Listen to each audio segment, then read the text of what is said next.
안녕하십니까. 글로벌 모니터 안근모 편집장입니다. 국제금융시장의 최신 이슈를 시각적으로 휙 둘러보는 휙 서비스입니다. 오늘은 미국 경제 수요와 공급의 불균형 상태, 인플레이션 상황에 대해서 살펴보겠습니다. 지난 8월에도 미국 개인들은 돈을 많이 잘 썼습니다. 절대 액수가 팬데믹 이전의 추세선을 계속 크게 웃돌았고 증가 속도 역시 과거보다 계속 더 빠른 추세를 유지했습니다. 그런데 이건 어디까지나 지갑에서 돈이 그만큼 많이 빠져나갔다는 의미입니다. 그렇게 갈수록 더 많은 돈을 지불하고도 정작 장바구니에 담긴 것은 이렇게 제자리걸음 전혀 늘지 않고 있습니다. 똑같은 소비 수준을 유지하기 위해서 갈수록 더 많은 돈이 든다는 얘기입니다. 그래서 지출하는 돈은 빠르게 느는데 소비를 통해서 얻는 후생의 크기는 이렇게 추세선에서 차츰 멀어져 가고 있습니다. 이게 다 인플레이션 때문입니다. 식품과 에너지를 제외한 미국의 근원 PCE 물가는 8월 중 전월비 0.3% 올랐습니다. 전월비로 0.2%를 약간 안 되는 속도로 상승해야 연준 목표 2%에 부합하는데 아직은 여전히 문제시되는 높은 오름세가 계속되는 중입니다. 그래도 지난 봄에 비해서는 크게 둔화한 게 그나마 다행입니다. 물가가 너무 오르는 현상, 여러 가지 이유를 들 수가 있는데 딱 한 가지만 꼽으라면 바로 이겁니다. 흰색 선, 공산품에 대한 미국 개인들의 소비가 과거 추세에 비해서 계속해서 너무 많습니다.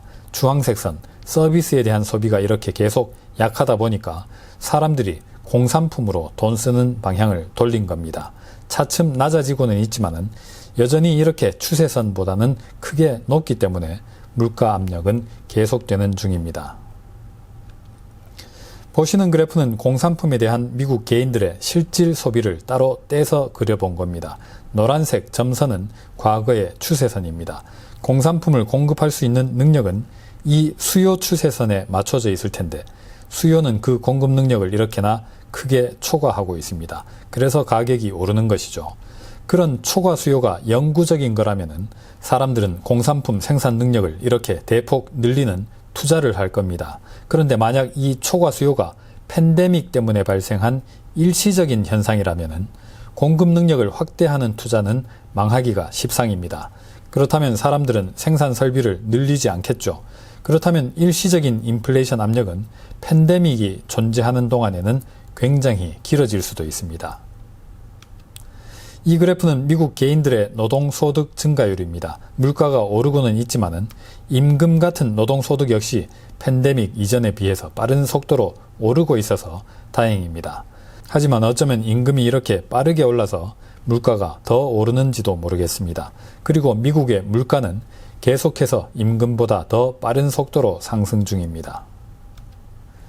정부에 내는 세금을 떼고 인플레이션에 내는 은밀한 세금도 떼고 그렇게 해서 남은 돈, 미국의 실질 처분 가능 소득은 그래도 아직은 장기 추세선을 약간 웃도는 수준을 유지하고 있습니다.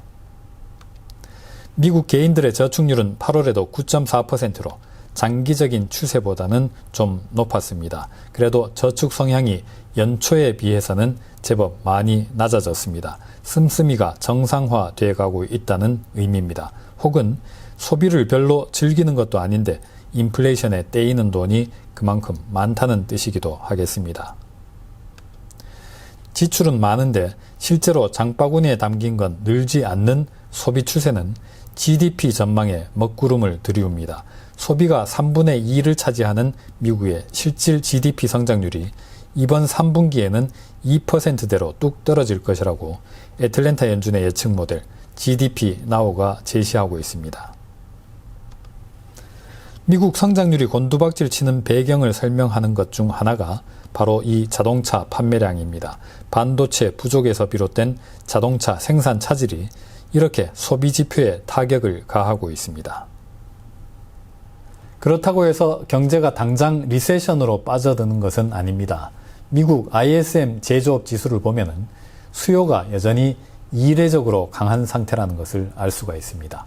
오늘은 여기서 마치겠습니다. 감사합니다.